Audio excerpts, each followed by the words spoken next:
Shalom, selamat pagi saudara yang terkasih. Selamat datang kembali dalam program Renungan Pagi Spiritual Life.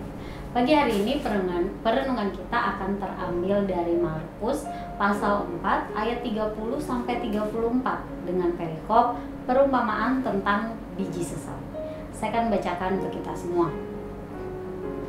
Katanya lagi, dengan apa hendak kita membandingkan kerajaan Allah itu? Atau dengan perumpamaan manakah hendaknya kita menggambarkannya? Hal kerajaan itu seumpama biji sesawi yang ditaburkan di tanah.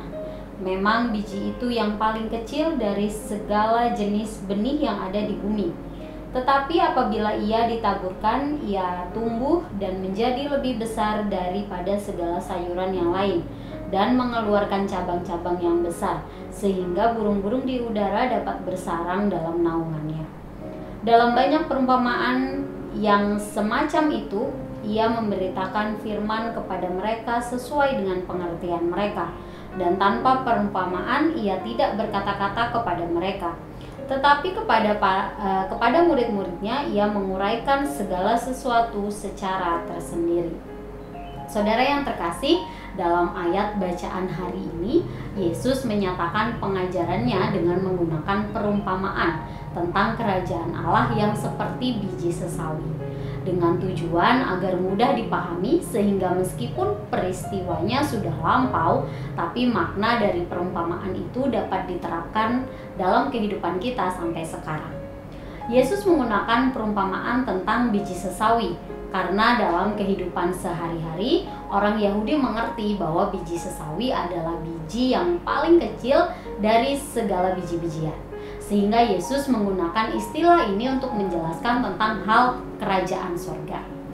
Biji sesawi yang ditaburkan ini menjalani proses dari Allah sehingga mengalami pertumbuhan sampai kemudian ia menjadi pohon yang besar, terdapat dalam ayat 32.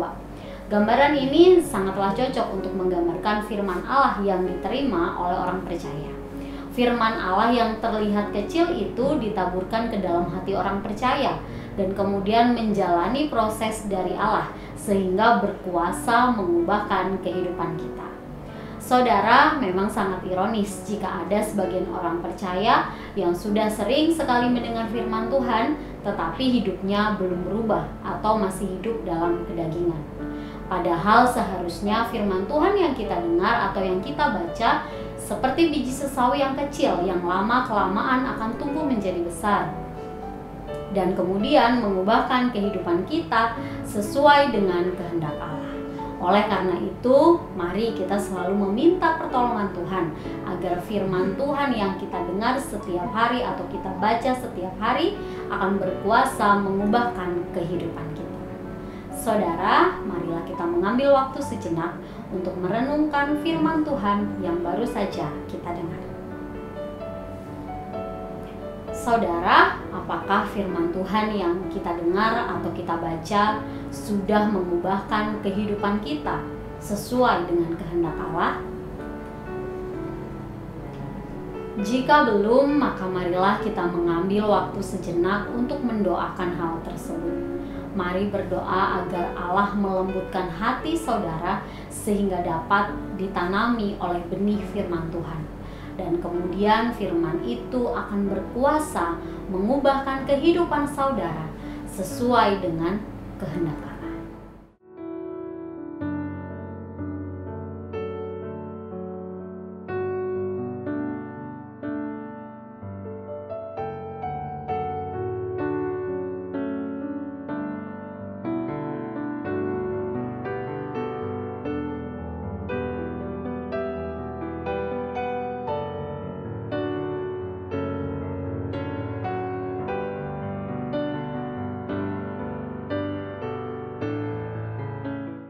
Demikian firman Tuhan, mari kita berdoa. Tuhan Yesus, kami mengucap syukur karena Tuhan sudah menjaga dan melindungi kami sepanjang malam, dan pagi hari ini kami bisa kembali bangun dengan tubuh yang sehat, yang tidak kekurangan suatu apapun. Dan kami juga bersyukur karena pagi hari ini kami sudah merenungkan kebenaran firman Tuhan yang mengingatkan kepada setiap kami bahwa firman yang kami dengar atau kami baca tidak boleh berlalu sia-sia begitu saja, tetapi harus kami tanam dalam hati kami masing-masing, dan kami serahkan ke dalam tangan kuasa Allah supaya firman itu dapat mengubahkan kehidupan kami sehingga kami semakin serupa dengan Engkau Tuhan. Tolong dan bimbing kami agar kami dapat melakukan firman-Mu ini dalam kehidupan kami sepanjang hari ini. Dalam nama Tuhan Yesus kami berdoa dan mengucap syukur. Haleluya. Amin. Demikian renungan kita hari ini. Selamat pagi, selamat beraktivitas. Tuhan Yesus memberkati.